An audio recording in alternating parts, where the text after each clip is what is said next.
when it comes to independent authors, there's a great deal of inequality in the world of Australian books.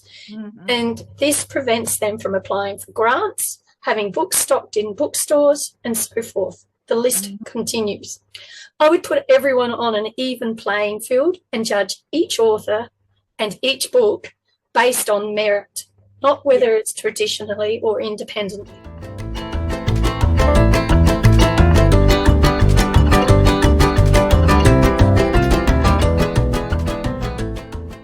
Hello, everybody, and welcome to Unfiltered Voices, the podcast that is all about busting the myth that self-published is second-rate.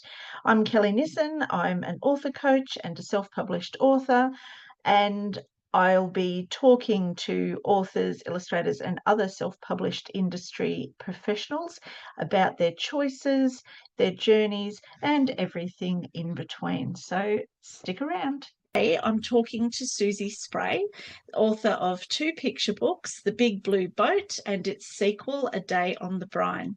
Susea publishes her books through her imprint Spray Publications, and is an absolute encyclopedia of knowledge when it comes to independent publishing, marketing, and school visits. Welcome, Susea. Thank you so much for having me. Oh, it's an absolute pleasure. I'm so glad that you're my first guest to make things so much easier.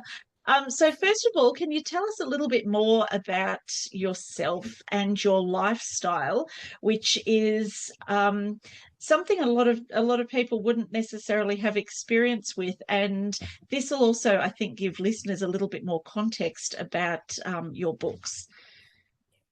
Yeah, so I was actually born in a country town in SA called Angaston in the Barossa, and Mum and Dad moved down to the sea, and that was when my love of the ocean actually began, with them taking me down to the beach. Once I left school, I became a school teacher and taught in mostly country area schools where they were sometimes lower socioeconomic as well, and I found a lot of difficulty in actually getting authors out there or any sort of artists. Unfortunately, after 23 years, my vocals gave up the ghost, as you can actually hear right now, and I had to stop teaching. So I retrained as a photographer doing portraiture, but unfortunately, the same thing happened with the vocals. I had to give them up. And then I took up sailing. And that's where my magical lifestyle actually began. Yeah, and I love that. I love that. You know, tell us. You know, how many months of the year do you actually spend living on your boat? Up until COVID, we were 5 to 6 months a year on board. When we were sailing across the oceans, except for maybe 2 months returning to Australia, we were full time. Right through from 2012 to 2015, and we're now just starting to looking at getting back into returning to gratis for 5 months a year. In fact, at the end of this week, we're heading back to Europe for the first time to put her in the water. Oh, no, and that is so exciting. And so you just mentioned Gratis then, who Gratis is almost like a character in your books.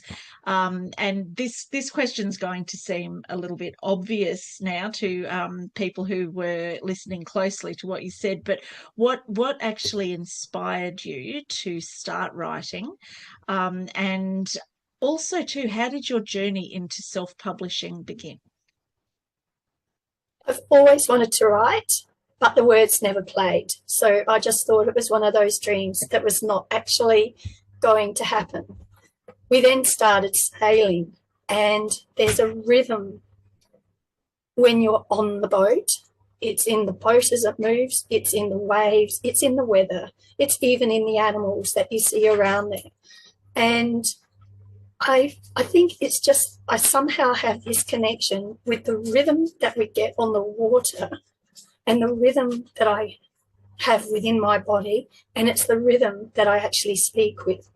And I needed all of those facets to come together so that I could actually start on my writing journey.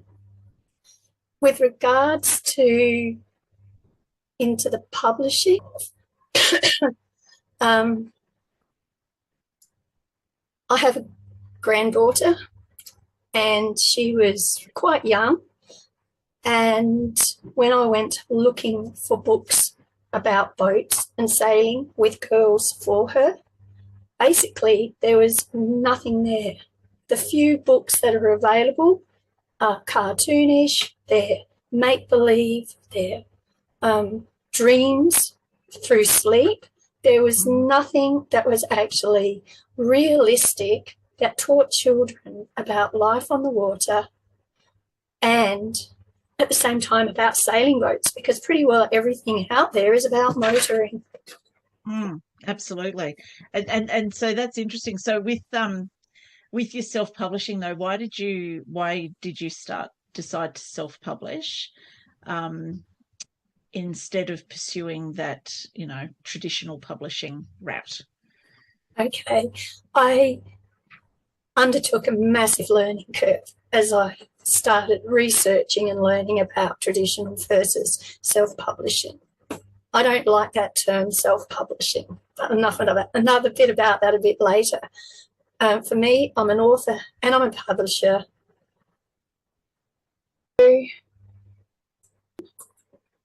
Looked at, there were so many variables that actually made the decision for me.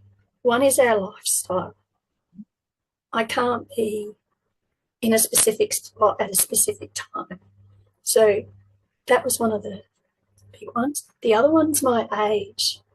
I'm 60, and being realistic, I don't have a lot of years left to me to be trying to push my way into that traditionally published world. The other side of it was also having to do my own marketing and all of the other facets that are related to it. And it was, if I'm doing this myself anyway, why don't I just take the whole lot on board? And through that, we set up Spray Publications, but I also have chosen to separate my writing creative from the publication side, which involves all of the facets such as editing, book design, printing, and so forth. And Spray Publications is the vehicle for that. And one of the directors, who has global experience for working in multinationals, he looks after what I call the commercial side of Spray Publications. Yeah, perfect. And it's all about using what you have, but also what you said about that learning curve, because it is an absolutely massive learning curve just going into writing, let alone into publishing your own work. So you've really kicked so many goals in the last couple of years, and I know that you have a number of books on the horizon, new books, sorry, on the horizon. But what's one milestone that you're hoping to reach as an author that you haven't yet achieved? In all of my research, I have yet to see the name of an independently published author listed on the CBCA winners list. I would love to see one of my books win a category there. Absolutely. And I believe they are good enough. Oh, absolutely. Absolutely they are. And there really is no reason why a self-published author or an independent author who's put all of the hard work into writing, has had her books edited, has sourced wonderful illustrations, and the book, you honestly cannot pick up one of your books and look at the cover and go, oh, this is self-published. It's just not a thing anymore. So there's absolutely no reason why authors who publish independently shouldn't be judged alongside as peers with people who've been traditionally published. So I'm looking forward to you achieving that milestone, Susie, and you absolutely deserve it. So I mentioned in my intro that I'm all about advocating for all authors, no matter how they decide to publish. And I would desperately like for all of us to be rid of these self-published, hybrid published, traditional published categories that we like to sort people into, because at the end of the day, we're all authors. End of story. That's it. There shouldn't be any categorization. So, Susie, what's something that you wish that readers and critics, or even the publishing industry, would better understand about authors who choose to publish their own work and their work that they publish? I think I'm going to start that off with Beatrix Potter is classified as an independent author, and look at how well her books were and still are received. Things have changed.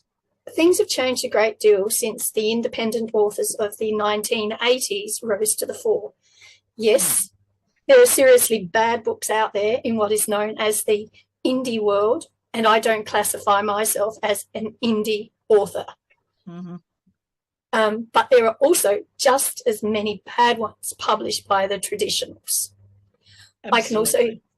I can also think of a number of independent authors who, like you yourself, Karen Hendricks, and myself, go the extra hard yards in order to create and publish a book that is of the highest quality in all regards. Independently published authors also offer a plethora of books and topics that cover many areas the traditional publishers don't. I look at our works as filling in the gaps, thereby helping to extend and open the readers' minds to what is actually out there available to them. Absolutely. I love that, filling in the gaps, because I know that in the traditional publishing industry, there's a lot of you can't write that, or we don't publish that topic, or whatever, and for reasons that are perfectly justifiable, but there are still stories in those gaps that need to be told, and so that all children and all readers can see themselves in the stories that they're reading. I think that's just so important, which that's what you said at the start when you talked about your inspiration, is that it came from you being with your granddaughter and not being able to see any girls in books about boats and sailing and everything. So it was a gap that needed to be filled. So next question. Can I just say something? Only just in the last few weeks, I was doing a library, and it wasn't a library, it was a school.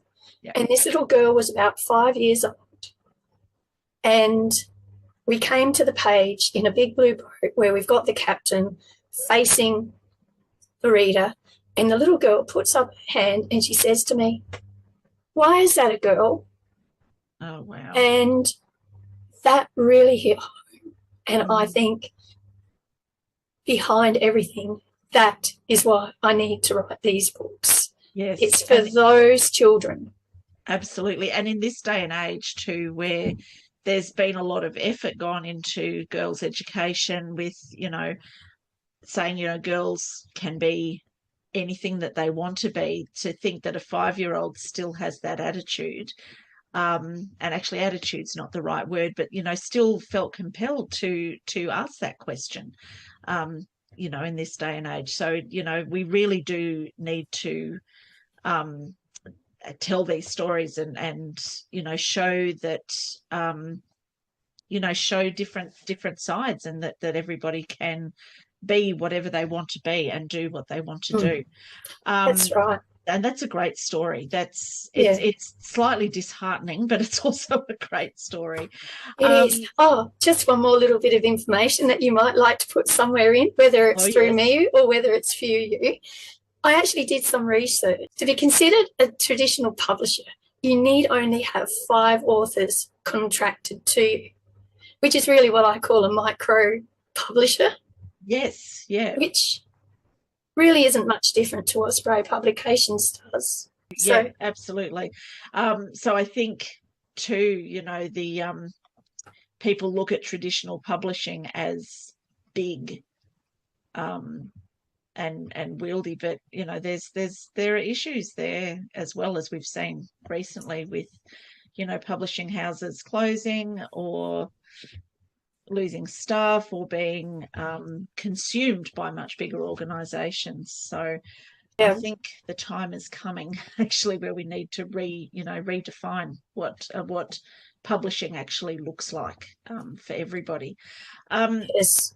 So, and that might lead on to the next question, that if you were to use a child term, the boss of the book industry, Susie, what's the first change that you'd make to improve things for authors in general, or authors such as yourself that, you know, are putting in those extremely hard yards and doing everything themselves?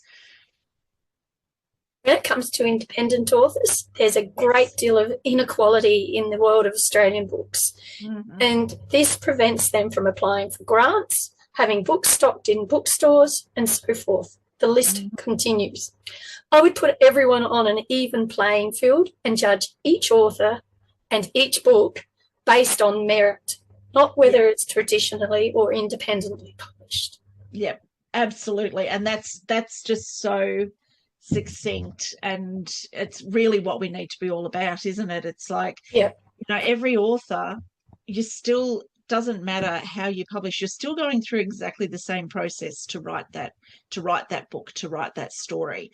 You still put in the late nights, you still have to do the editing, you still have to kill your darlings and, you know, agonize over whether, you know, will people like this, is this the right word, all that sort of thing. It's exactly the same, and there's no reason why in applying for grants and in, you know, applying for competitions, that you shouldn't be judged on your story as opposed to how it was published. So yeah, again, we really want to advocate for that change to be made, I think, to promote equality. Now, absolutely. when I was introducing you, I said that you had an encyclopedia of knowledge, a wealth of experience, really, in this industry as an author, as a publisher, as a marketer, as an advocate, and as a presenter. So, you know, everything. So I have to ask now, what is the best piece of advice that you would give to somebody who is thinking about or just dipping their toe into the water of writing and publishing their own book?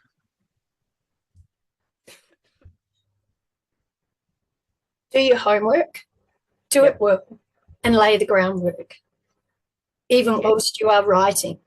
Don't go any further into the publishing realm until you've done your homework. Join critique groups. Don't stint on getting your manuscript assessed, editing done by a professional. They know what they're doing. And then when the time for publishing comes, pay for a proofreader. Check, double check, and triple check everything. AI and so forth are not bulletproof. No, absolutely. Yeah. So Rome wasn't built in a day, and this is how you need to commence on your journey. Be prepared for the long haul. To be successful, you need more than just a great book. You also need, first and foremost, brand awareness, then distribution. The industry is also changing. We've seen a trajectory in the traditional print, TV, and radio. It's disappearing as we speak, and now the big tech giants or titans via social media are now dominating. And this is going to eventually happen to the book world, sadly. And we can see this with ebooks via Amazon or the myriad of podcasts that are going on out there. It's just that at present, the traditional publishers have their networks embedded into government, schools, and libraries, making access difficult for publishers like you and I. So in most developed world countries, antitrust or anti-collusion laws and restrictions on monopolies actually limit these activities. Australia still has to catch up. Yeah, absolutely. Absolutely. And just hearing you talk about that, like if I hadn't been through this process myself, I'd be like, oh my God, there's so much work that's so scary. But it is, as you said, if you do your homework, if you take things one step at a time, if you surround yourself with people who've got experience, you absolutely can do this, because there is a lot of support, official and unofficial support out there for people. And I think it's a matter of believing in yourself and in your story, and putting it out there. So it's not for the faint-hearted No. by any means, but it is 100% worthwhile, I think, just to know that, if you make a difference to one child or one person with your book, you've achieved a goal. So, yeah, thank you for that. Yeah, Um, absolutely. And yeah, there's just one other thing that I didn't add to the list. yep. If something is not working, even if you are halfway down the track of doing it, might be with someone that you've been working with and it's just not working, don't be allowed to say stop, put a halt to it, backtrack, and then start from another angle. Yes. Yeah. Yeah. And it's trust your gut, I think, a lot of the time too, isn't it? Absolutely. Yeah. And just, back you really if you don't back yourself, you can't expect other people to back you as well. So anyway, Susie, thank you so much. But before we go, can you please let everybody know how they can get in touch with you, how they can book you for like library presentations, school presentations, and very importantly, how they can buy your books? Okay. Everything they need to know is on my webpage, www.suseaspray.com. Within there, they will find information for teachers, parents, for librarians, preschools. That's all found on my extras page. If they want to email me personally, it's susea.spray@gmail.com. I better spell that one out, susea.spray@gmail.com. And I also, within the shop, on the webpage, people can go online, purchase the books through that, and we'll mail direct to them. I have recently added postage to UK, US, Canada, and New Zealand on there. Perfect. Yeah. And there's also information packs for librarians, teachers, and preschool teachers that are free to download, and they can also find that on the shop page. Perfect. And I've seen those teachers' notes. So as somebody who writes teachers' notes, these are comprehensive as well. So I think teachers and librarians need to actually make use of that resource 100%. Now, I'll put all of that information into the show notes as well, or people can get in touch with me if they can't find those and they would like to get in touch with you, Susie. But thank you again for giving up your time today to have this chat about, not only about yourself and your books and your writing process, but just about this whole issue that we're experiencing at the moment with authors who are publishing their own work. And I can't wait to see what you do next. I know it's going to be absolutely brilliant.